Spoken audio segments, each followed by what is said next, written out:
Today I'm going to be showing you a primitive method of cooking in the ground, and we're effectively going to be making an earth oven. Now I've gone ahead and dug a pit right here, and that's to a very specific size. You see I've got this stone right here, it's got a hole in the middle. I'll talk to you more about that. That's going to be the lid of our earth oven. I've already started up a fire, and I've got a pretty decent bed of coals. If you're going to be baking anything at all, you want to use coals, no open flames. Coals are the way to go. Cook it slow, take your time.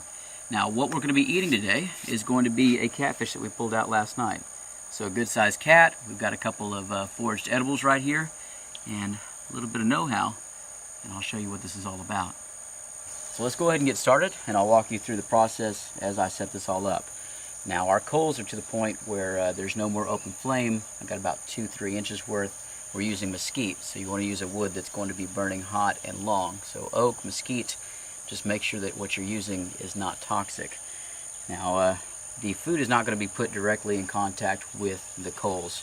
So we're going to be using a piece of sandstone, use whatever you have, as a baking pan here in the middle. The idea is not to actually cover over all the coals, but to give yourself a platform so that the air, once we put this capstone on, is able to travel around our fish and cook it evenly. Now over here, we have a little bit of a baking rack that I put together, and I used willows woven together to make a platter. Willow is edible, non-toxic, actually has some medicinal value. I've also put it on top of some mulberry leaves, and those are edible. Even though they're kind of large leaves, they're not going to hurt you at all. You can see the orange berries there. Those are desert hackberries, and we pulled out a couple of wild onions to enhance the flavor. Now usually I would go ahead and crush up the berries and put the onions on the inside of here, but this is fresh fish, so I actually want to enjoy that flavor, especially with some mesquite smoke. So we're just going to bake this all together, and the berries should kind of bake down, get mushy. You can push those into the meat after a while. The onion ought to give a good scent. Cooked onion is going to give you lots of good calories. Other than that, we're just about ready to start baking. So I'm going to put this down here. The idea is that we'll be able to retrieve this, presumably, as a platter. That fits right on top of that.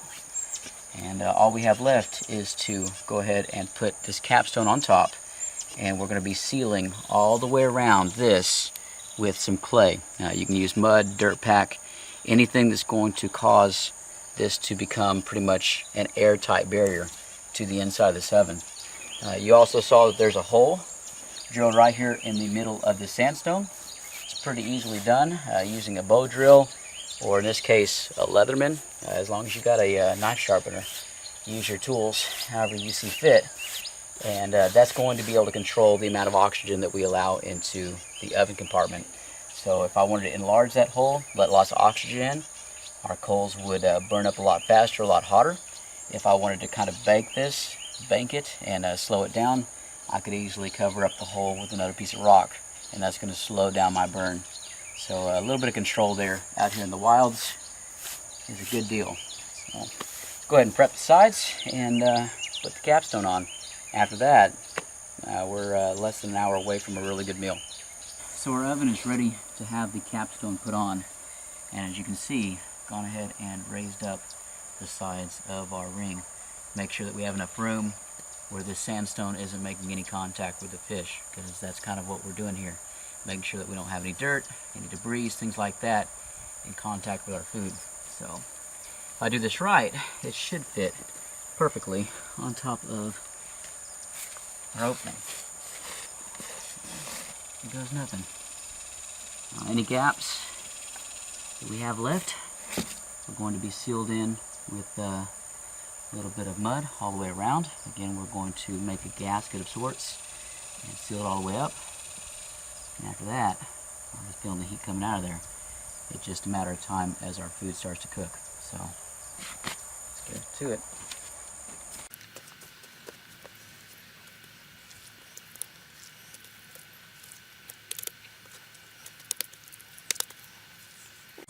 As you go all the way around this ring, especially as we start getting to the end of it, you're just going to kind of run your hands all the way around this edge. And what you're going to check for are hot spots, places where the air is escaping. You want to reinforce those areas add more mud, because if you're doing this right, this top hole is going to be the only place that oxygen ought to be able to get in and out. Let's go ahead and finish this up. And about 30-40 minutes, it's time to eat. Our fish is now on its way to being cooked. As you can see, the gasket is complete all the way around. No hot spots, and that means that the only gases moving in and out of this oven are doing so pretty much through this small hole. There's some good heat coming out of there.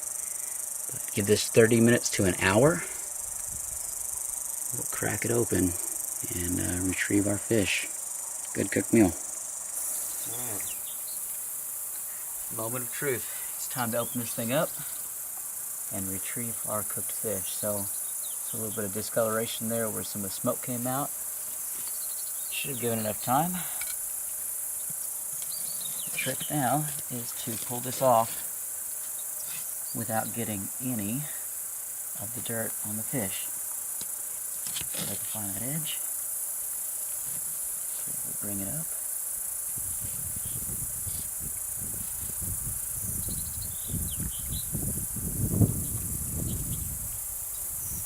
And off.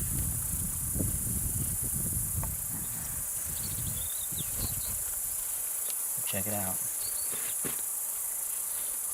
There's your fully cooked catfish right there. No sand on it.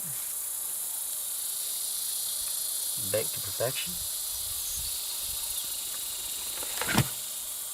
A little bit of onions, a few berries cooked. That's the way we do it. So bring it over here and see if it's Huck approved. Alright, so here you have it. Here's our fully cooked catfish, all the way done up. The onions have got some sear on them. Our desert hackberries, oven roasted, even sweeter. And if you can see this meat down here, should come apart pretty easily, flake out. This is your catfish. Alright, so you can see it just stripping out. And that's been slowly cooked. Now, in a conventional oven, about 375 degrees, 20-25 minutes would work for this fish.